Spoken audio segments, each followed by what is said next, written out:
The questionable rain in San Francisco was heavy that morning. The streets shimmered like rivers of broken glass, and Sundar Pichai sat silently in the back of his car, looking out the window. He was on his way to another meeting, another day, filled with decisions, numbers, and screens. But something in his heart already felt heavy, though he could not name what it was. The driver stopped at a red light near the corner of Market Street. Sundar noticed a man sitting on the sidewalk, his clothes torn and wet. Clutching a cardboard sign, his son, Arjun, sat next to him in the car. Arjun was only 9, a quiet boy who loved drawing and asking strange questions. He tapped Sundar's arm and pointed outside. "Papa," he said softly, "why is that man sleeping there in the rain?" Sundar looked at him. "Because he has no home," he answered. Arjun frowned and pressed further. "But why can't we buy homes for people? Like him, we have so much money. Why don't we?" The question hit Sundar harder than he expected. For a moment, he forgot about his meeting, his emails, and even his phone, which buzzed quietly in his pocket. He stared at the man outside and then at his son, who was still waiting for an answer. Sundar smiled weakly. "It's not that simple," he said. But inside, something began to stir. When they reached his office, Sundar kept thinking about that question. Even as he walked through the glass doors, greeted his assistant, and sat in the boardroom, the words echoed in his mind. Why don't we? At the meeting, executives talked about quarterly reports and new product launches. Sundar nodded, but he was only half listening. He imagined himself walking out of the room, going back to the car, and sitting with that homeless man under the rain. As the meeting ended, he decided to cancel his next appointment. He called Arjun's school and asked if his son was free for lunch. When Arjun arrived at the small cafe near his office, he was carrying a drawing he had made during class. It was a picture of a house with lots of people inside, smiling, and a few more people outside waiting to come in. "What's this?" Sundar asked. "That's what I was thinking about," Arjun said. "A big house for everyone who doesn't have one." Sundar stared at the drawing. The lines were crooked, the colors messy, but it felt like the most important blueprint he had ever seen. He asked Arjun, "What would you do if you were in charge?" Arjun didn't even hesitate. "I'd build homes everywhere," he said, "and I'd tell everyone to help, even you." Sundar laughed softly, but deep down, the laugh felt hollow. Because Arjun was right. After lunch, Sundar called his assistant and told her to clear his schedule for the day. He didn't explain why. He simply walked back to his car with Arjun beside him and asked the driver to take them back to that corner of Market Street. When they arrived, the man was still there, sitting under a thin sheet of plastic. Sundar got out of the car this time, holding Arjun's hand. The man looked up, startled, when Sundar crouched beside him. "Hello," Sundar said. "What's your name?" The man blinked and then whispered, "Randy." "Randy," Sundar said. "Do you have family?" Randy shook his head. "Not anymore." "What would help you most right now?" Randy gave a faint, bitter smile. "A roof," he said. "Just a place to sleep. A chance to start over." Sundar nodded and handed him his business card. "I can't promise anything yet," he said, "but I'll try." Randy looked at the card as if it were a golden ticket. "You don't have to," he muttered. "Yes," Sundar said firmly. "I do." When Sundar got back in the car, Arjun squeezed his hand. "Are we going to help him?" he asked. "Yes," Sundar said. "We are." That night, Sundar couldn't sleep. He stared at the ceiling in the dark, thinking about Randy, about the hundreds of other people just like him, and about the question that had started it all. Why can't we buy homes for the homeless? He realized that the question wasn't really about money. It was about courage. The next morning, Sundar did something he had never done before. He asked his team to cancel all meetings for the week. He sat down at his desk and started making phone calls. To architects, to developers, to city officials, but he didn't tell anyone about his real plan yet, not even his wife. That afternoon, As he walked down the hallway of his office, he overheard two employees whispering, "Did you hear?" One said, "He's up to something. Something big." "Yeah." The other replied, "But what?" Sundar smiled faintly to himself. Because even he didn't know exactly what yet. Later that week, he arranged a quiet meeting with the mayor. The mayor listened carefully, then laughed gently and shook his head. "You're dreaming," the mayor said. "Maybe," Sundar replied. "But maybe it's time someone did." The mayor leaned back in his chair. "You'll have to fight the system, the laws, the bureaucracy. People don't want to see the homeless. They just want them to go away." "Then I'll make them see," Sundar said. The mayor studied him for a moment, then nodded slowly. But the real challenge began the next morning. When a confidential email about his plan leaked to the press. By lunchtime, headlines were everywhere. Tech. CEO plans to house the homeless. Too little? Too late? Is this a publicity stunt? Can money really solve the crisis? His phone buzzed constantly. Reporters demanded statements. Investors warned him to focus on core business. But Sundar ignored them all. That evening, Arjun showed him another drawing. This time, the house was even bigger. And outside, there were hundreds of little stick figures, each holding hands. "You're going to make it real, right, Papa?" Arjun asked. Sundar hesitated, then nodded. "Yes, I'll try." But that night, when Sundar checked his email, he found something unexpected. A message with no subject line from an unknown sender. The body of the email was just one sentence. "You don't know what you're getting into." Below. It was a blurry photo of him and Arjun on Market Street talking to Randy. Sundar stared at the screen, his heart pounding. Who has sent this? And why? He closed his laptop slowly and sat back in his chair, realizing that this was going to be harder and more dangerous than he had imagined. The next day, as he stepped outside his home to head to the office, he noticed a black car parked across the street. Inside, two men wearing dark glasses seemed to be watching him. When he made eye contact, they drove away without a word. Later that morning, his assistant handed him an envelope. There was no name on it. Inside was a single sheet of paper that read, "Stop now, or you'll regret it." That afternoon, Sundar met with Randy again. This time, he brought food and a warm jacket. "Someone's watching me," Sundar whispered to him. "Do you know why?" Randy's eyes darted around nervously. "You don't want to find out," Randy said quietly. "Just let it go. Forget about me. Forget about all of us." But Sundar shook his head. "I can't," he said. Randy sighed deeply and looked away. "Then you better be ready for what comes next." That night, as Sundar lay in bed, he thought about everything he stood to lose. His job, his family's safety, his reputation. But he also thought about Arjun's question, about Randy's eyes, about the hundreds of people sleeping in the rain. And he made a silent promise to himself he would not stop, no matter what. But in the quiet of the night, his phone buzzed again. Another anonymous message appeared on his screen. This time, "You've already lost more than you know." And attached was a video. His hands trembling. Sundar pressed play. What he saw made his blood run cold. In the shaky video, Arjun was walking home from school. But behind him, a figure in black was following him slowly.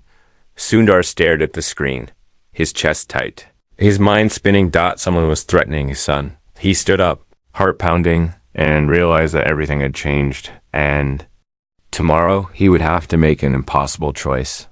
The shadow behind the question. The night felt endless. Outside Sundar's window, the wind pushed against the glass, like it was trying to get inside, like it too had something urgent to say. But the only sound in the room was the soft, steady hum of the air conditioner and the almost silent buzz of Sundar's phone still resting on the desk. The screen had gone dark, but the video he had just watched kept playing in his mind.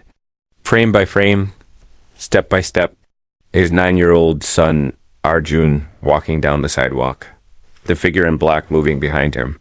Not running, not charging, just watching, just following. It wasn't just a warning. It was a message. Sundar didn't sleep, not even for a moment. He sat in the dark beside Arjun's bed, watching his son sleep peacefully, unaware of what had been sent to his father just an hour before. Arjun's small hand was curled under his cheek, and his lips twitched now and then like he was dreaming something soft and kind. Sundar reached out and gently touched his son's hair. He remembered the first time he had held Arjun in the hospital. As so small, so fragile. He had promised then that he would protect him from everything.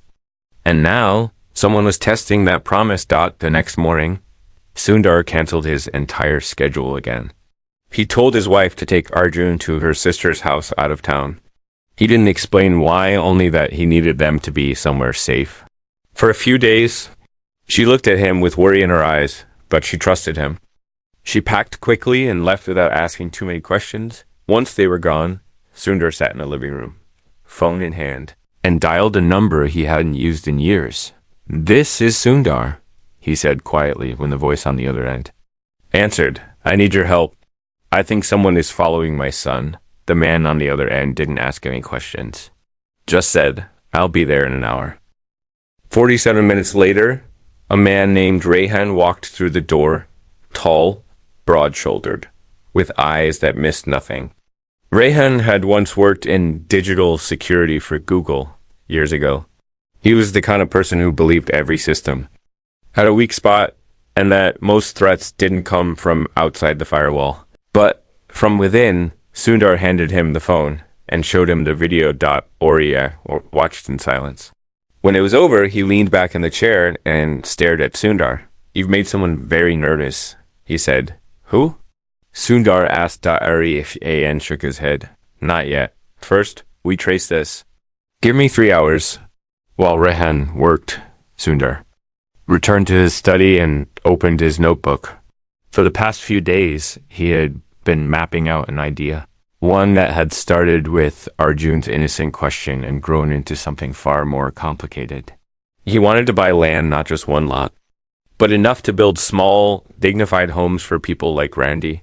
He didn't want shelters. He didn't want another temporary fix. He wanted real homes with doors that locked, kitchens that worked, and walls that kept out the cold. He also wanted to create jobs for those who would live there. A full system, homes, food, training, and second chances. But now, looking at the pages filled with numbers, sketches, and contacts, Sundar wondered if the idea itself had become too dangerous. Was it really possible that trying to help the homeless could threaten his family? 3 hours passed. Rehan returned, holding Sundar's phone in one hand and a printed document in the other. The video was sent through an encrypted server. But whoever did this made a small mistake. They connected through a hotel Wi-Fi 2 blocks from your office. I'd pulled the security footage. He placed a still image in front of Sundar. This is the man who uploaded the video. The face in the photo was grainy, but familiar. Sundar leaned forward, heart pounding. "I've seen him before," he said. "He was at the mayor's office during our meeting." Rehan nodded. "His name is Jacob. Used to work in real estate lobbying. Now he's private security. Expensive, careful, and dangerous. Why would a man like that be following my son?" Rehan paused, then said, "Because you're stepping on the wrong toes. Housing is money. Land is power. And someone doesn't want you making noise." Sundar stared at the photo. Jacob looked ordinary. Clean-shaven, middle-aged, a face he wouldn't remember. "Can we stop him?" Sundar asked. "Yes," Rehan said, "but it'll take more than a firewall." That afternoon, Sundar held a private meeting with his core team, 3 people he trusted more than anyone else at work. He closed the blinds, turned off all phones, and spoke quietly. "I'm going to build homes," he said, "and I'm not going to wait for permission." The team stared at him. One of them, a woman named Lena, who had worked with Sundar since his early days at Google, leaned forward. "How many?" "Enough to matter," Sundar said. "Enough to change the story." "And what if they come after you?" "They already have," he said. The room went silent. Ben Lena nodded slowly. "Okay," she said. "Then we fight smart." And just like that, it began. They called it Project Answer, named after Arjun's question. They started by forming a private shell company with no public links to Sundar's name. It bought small plots of land through auctions and quiet deals, all under the radar. They worked with local builders who had been shut out of big contracts. People who wanted to work but had been ignored for years. Every piece of the puzzle was handled in secret. Meetings in rented basements. Messages passed on burner phones. Everything encrypted, everything careful, but still, things went wrong. One night, the site manager at the first build site found his truck. Windows smashed and a note taped to the steering wheel. Leave the job. Or we'll bury you under it. He quit the next day. The second builder came in with extra guards. But 2 weeks later, the site was vandalized. The concrete was ruined. The machines were damaged. Someone didn't want this to happen. Rehan dug deeper. He followed money trails, city records, and backdoor agreements. What he found shocked even Sundar. A group of wealthy investors had quietly been buying land around the same area, planning luxury condos and tech campuses. They didn't want low-cost housing near their billion-dollar properties. It would hurt the image, as one of the leaked emails said. But it was more than that. They were using shell companies to control zoning boards, paying off inspectors, and more. You're not just fighting for homes now, Rehan told Sundar one night. You're fighting an empire. And the empire was starting to push back harder. One morning, Sundar arrived at his office to find the front lobby filled with protesters. They held signs that read, "Stop destroying our neighborhoods." No to illegal housing. Tech greed has gone too far. The media picked it up fast. They called Sundar's project a shadow housing experiment, and some accused him of playing God with urban poverty. But Sundar knew the truth.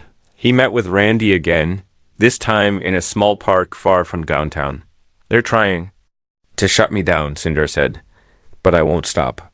Randy looked thinner than before, but his eyes were sharper. "They'll never stop coming," he said. "They don't want to fix the problem. They just want it hidden." Sundar nodded. "I know." Then Randy reached into his jacket and pulled out a notebook. "I've been keeping track," he said. "Names, places, people who are worse off than me. Some of them are ready to speak." Sundar took the notebook carefully. Inside were pages filled with stories. Veterans sleeping in cars, mothers hiding in shelters, teenagers trying to stay in school while living in tents. "We'll tell their stories," Sundar said quietly, one by one. And so the next phase began. Sundar hired a small video team, nothing flashy, just people who could listen, film, and share. The first video featured Randy. He sat on a wooden bench, hands folded, eyes tired. "My name is Randy," he said. "And I was invisible until a little boy asked why." The video went viral. In 24 hours, it had over 5 million views. Celebrities began to share it. Teachers discussed it in classrooms. People cried in comment sections. But more importantly, people began to show up. Carpenters, electricians, cooks, nurses. All asking the same thing. How can we help? But then came the next message. It was slipped under Sundar's door at home. Just like the last one. A single line. "You've started a fire you can't put out." And below it, a photo. This time, it wasn't of Arjun. It was of Lena. Her face, circled in red. Sundar's heart froze. The next call he made was not to Rehan. It was to someone he hadn't spoken to in years. Someone who had once worked for the government. And what she told him changed everything. Because the fight he thought was about homes and the homeless was actually about something much, much bigger. And now he had no choice but to go deeper. Asterisk. The hidden warmth rain returned the next morning, harder than before, as if the sky itself had grown angry. Sundar sat by his window, watching the droplets race each other down the glass. Somewhere far away, thunder rumbled softly, and for the first time in his life, Sundar felt truly small. It was not the kind of smallness he used to feel as a boy in Chennai, standing in long lines for milk. This was different. This was the smallness of a man who had dared to lift a stone and discovered the ground was crawling with snakes. The phone on his desk rang once. Just once. Then silence. It was the signal they had agreed on. He took a deep breath, picked up the receiver, and spoke only one word. Yes. A woman's voice came on the line. Calm, measured, but not unkind. You've made it worse, she said. Sundar swallowed. Worse for whom? For everyone, she replied. You've uncovered something you weren't supposed to see. And now they won't let you walk away. Who are they? He asked, his voice quieter than he intended. There was a pause. Then she said, You already know, but you don't want to believe it. Her words hung in the air like smoke. She continued, These aren't just investors. They're not just politicians. They are a network of people who've been building this city in their own image for decades. Every empty building you pass, every sidewalk someone sleeps on, every law that keeps people out of homes. It's not an accident. It's by design. You've been trying to fix what they worked hard to create. Sundar pressed his eyes shut. Then what do I do? Her reply was soft but sharp. You finish what you started. But you do it knowing they'll come after you until the end. You cannot hide anymore. The only way out is through. The line went dead. He sat in silence, his hands cold, his heart heavier than ever. The rain outside had turned into a steady roar, drowning out the noise of the city. Later that afternoon, he met Rehan at a diner on the edge of town. The place smelled of fried eggs and coffee, but it was quiet and no one paid them much attention. Rehan slid into the booth across from him, carrying a manila folder. I've got something, he said. But you're not going to like it. Inside the folder were photographs, black and white shots of meetings, handshakes, building plans. At first, Sundar didn't understand what he was seeing. But then he noticed the faces, the mayor, 2 members of his board of directors, and a man in a dark suit with a scar under his left eye. The same man who had been watching Arjun. They weren't just trying to stop him. They were already planning to erase everything he had built. The documents in the folder showed fake leases, forged contracts, and plans to buy his land back at pennies on the dollar after driving him out. Rehan leaned forward and lowered his voice. This isn't about you anymore, he said. This is about everyone who comes after you. If you back down, they'll win, and nobody will ever try again. Sundar stared at the photographs. He could feel a quiet rage building inside him, slow and deep, like lava moving under the earth. But there was fear too. Not for himself, for Arjun, for his wife, for Lena, who was already being followed. At night, Sundar called Lena and asked her to meet him at the construction site. When she arrived, she was wearing a thick coat and had dark circles under her eyes. I don't think I can do this anymore, she said before he even spoke. They've been outside my apartment. They leave notes on my car. I am scared. Sundar didn't answer right away. He just looked at her, at the way her hands trembled even as she tried to hide it. Finally, he said quietly, I'm scared too. But if we stop now, what happens to Randy? To all the others? She looked down. After a long silence, she said, Then we keep going.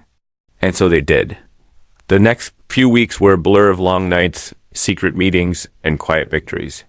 Every time the opposition tore down a wall, they rebuilt it. Every time a worker quit, another showed up to take their place.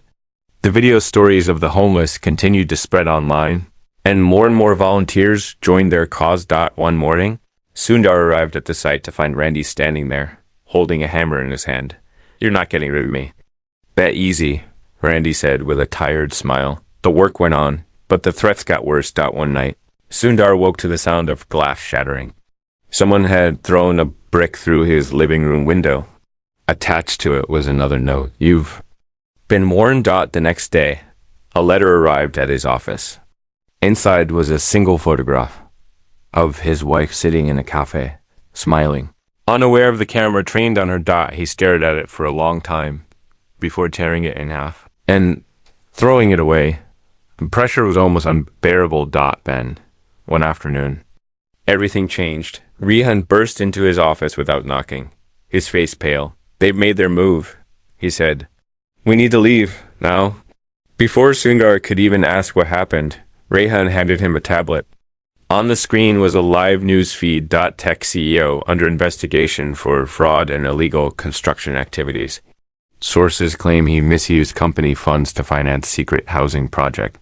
There it was. The perfect trap. By the time Sundar arrived at the site, police cars were already there. Workers were being questioned. Cameras flashed as reporters shouted questions. He walked straight through the crowd, past the flashing lights, past the shouting, and climbed onto the wooden frame of what would have been the first home. He looked out at the crowd, at Randy, at Lena, at everyone who had put their faith in him. His hands tightened on the wood as he spoke, his voice carrying over the noise. You can tear this down. You can shut me out, but you cannot make me stop. And then something unexpected happened. One by one, the workers put down their tools and stood beside him. Randy climbed up next to him. Lena too. Then others, carpenters, electricians, volunteers, even strangers from the crowd, all stepped forward. They stood together, silent but unshaken. The police hesitated. The cameras kept rolling, and somewhere deep inside him, Sundar knew this was no longer just his fight. But even as he stood there, a man in the distance watched him through. Dark glasses. The same man with the scar under his left eye. He lifted a phone to his ear, spoke a few words, and disappeared into the crowd. That night, Sundar returned home to find an envelope waiting on his doorstep. Inside was a single piece of paper.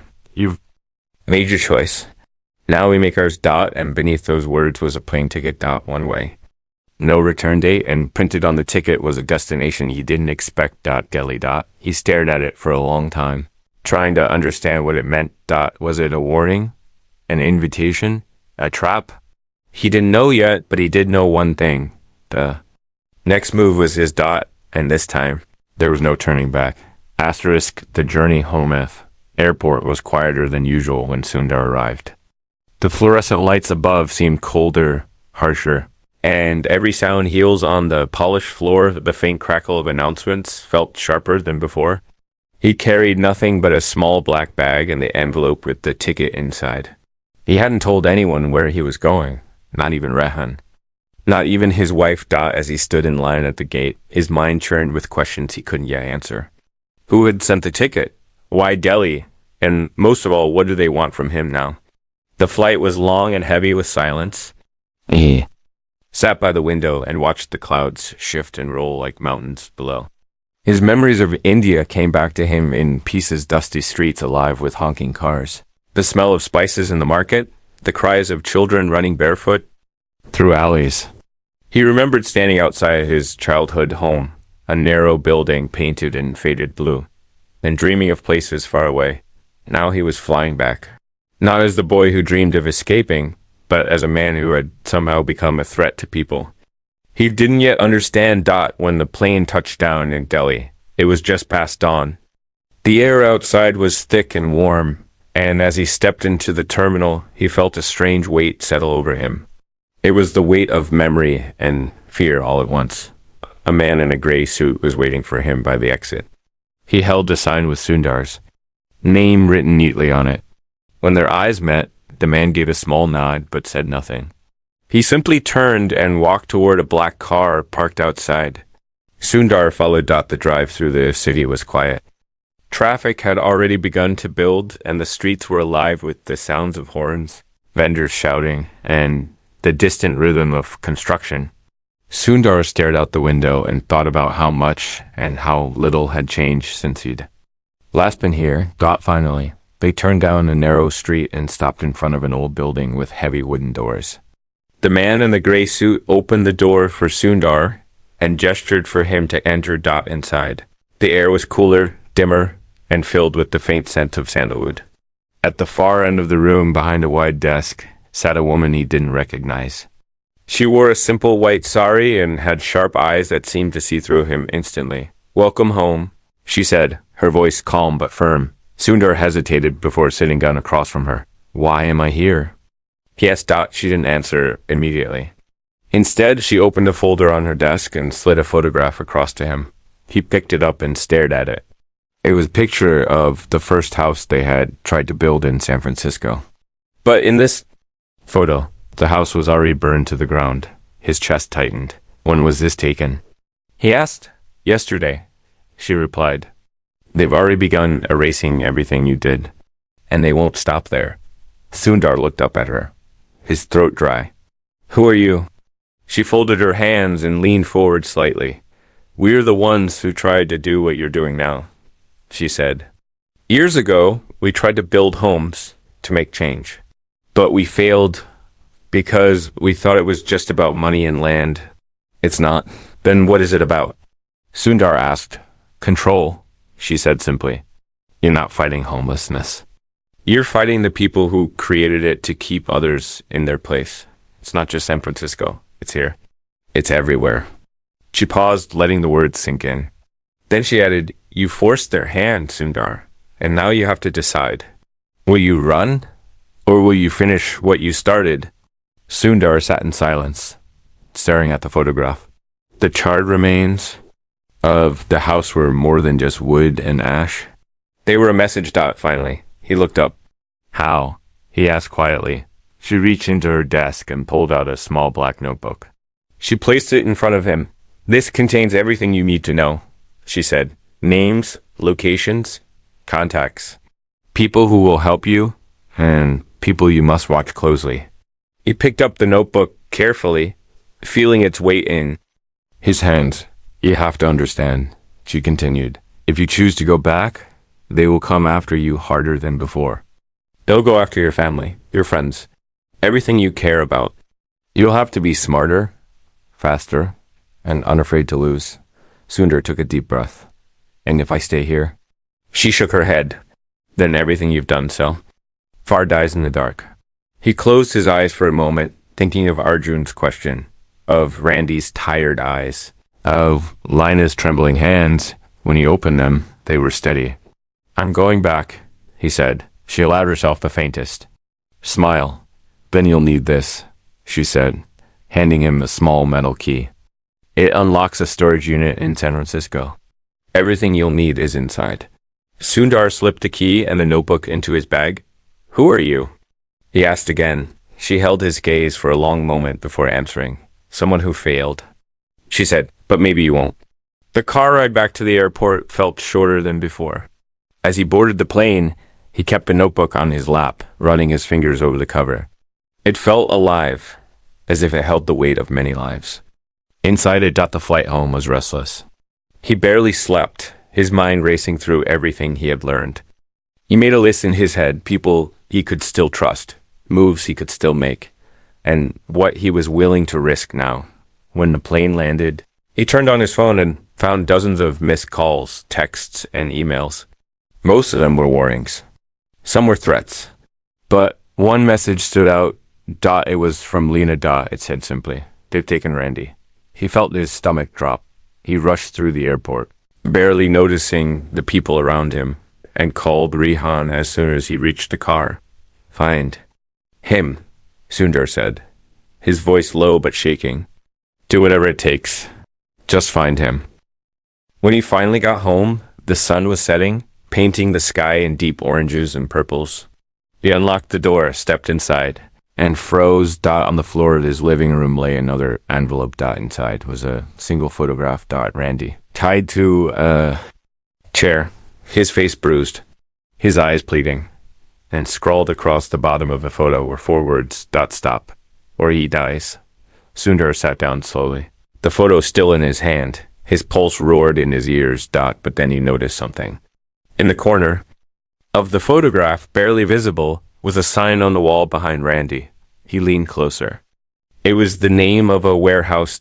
And he knew exactly where it was. He stood up, heart pounding, and grabbed the notebook and the key, because now the game had changed. They had made a mistake, and he was going to make them pay for it. The rescue streets were quiet that night. A heavy fog had settled over the city, blurring the edges of everything. Streetlights melted into the haze, and even the familiar skyline looked strange and distant. Sundar sat in the backseat of the car, clutching the black notebook in one hand and the small metal key in the other. The photograph of Randy was folded neatly in his pocket, though he didn't need to look at it again. The image of his friend, tied to a chair, bruised and afraid, was already burned into his memory. Rean drove in silence. His knuckles were white on the steering wheel, and his eyes stayed fixed on the road ahead. At last he spoke, his voice low, but steady. The warehouse is in the shipyard district. They've been using it for years, for meetings, for storage, for whatever they don't want seen. You can't just walk in there, Sundar. You know that? Sundar nodded slowly, his gaze still on the fog outside. We can't wait. If they're threatening Randy, it means they're scared. And if they're scared, that means we're close. Rehan glanced at him through the rearview mirror, his eyes dark. Close to what? Sundar didn't answer. Because he didn't fully know yet. As they approached the shipyard, the streets grew narrower and rougher, cracked asphalt, graffiti on the walls. Abandoned cars that looked like they hadn't moved in years. Finally, Rehan turned into an alley and killed the headlights. It's there, he murmured, pointing ahead. The warehouse loomed out of the fog, a massive, windowless structure with a single light burning above the door. Shadows moved faintly. Behind the frosted glass, Sundar felt his heart tighten in his chest as he stared at it. He thought of Arjun. He thought of his wife. He thought of all the people who had stood beside him when this fight began. Then he opened the door and stepped out into the cold night. Rean reached into the glove compartment and pulled out a small earpiece, pressing it into Sundar's hand. If anything goes wrong, he said quietly, just say my name. Sundar slipped it into his ear, took one last breath, and walked toward the door. The metal handle was cold under his fingers. He pushed the door open slowly and stepped inside. The smell of dust and oil filled his lungs immediately. The interior was vast and dimly lit, rows of wooden crates stacked high like walls in a maze. Somewhere deeper in the building, he could hear faint voices, calm, deliberate, cruel. He followed the sound. His footsteps almost silent on the concrete floor. And then he saw them. Randy was tied to a chair in the center of the room, his head hanging low, a dark bruise spreading across his cheek. 3 men stood around him, one leaning casually against a crate, another pacing slowly, and the third sitting on the edge of a table, twirling a knife in his hand. And behind them, half hidden in the shadows, was the man with the scar under his left eye. Jacob. Sundar stepped closer, forcing his voice to stay calm. Let him go. The 3 men looked up, startled. Jacob didn't move. He only raised his head slightly and smiled faintly. You shouldn't have come here, Jacob sighed, his voice soft but cutting. You should have taken the ticket and disappeared. Sundar stood his ground, his hands at his sides. If you hurt him, it won't stop me. It won't stop any of us. Jacob's smile widened, though his eyes stayed cold. You still don't understand. This was never about you winning. This was about teaching everyone else what happens when they try. The man with the knife stood up, stepping closer to Sundar. The blade glinted under the light. You should listen to him, he said. Walk away while you still can. But Sundar didn't move. You're afraid, he said quietly. That's why you've been following me. Threatening my son. Hurting my people. Because you know if this works, if even one person sees what's possible, everything you've built falls apart. For the first time, Jacob's smile faltered. Then Sundar reached into his pocket and pulled out the black notebook. He held it up for all of them to see. Everything you've done is in here, he said. Names, payments, deals, all of it. If anything happens to me or to him, it goes public. Jacob's jaw tightened. His eyes darkened, but before he could reply, a loud crack split the air. The lights above them flickered and then cut out completely, plunging the warehouse into darkness. In the confusion, Sundar heard Rehan's voice in his ear. Now, Rehan said, and suddenly the room erupted into chaos. Figures moved quickly through the shadows. Rehan and 2 others, striking hard and fast, disarming the men one by one.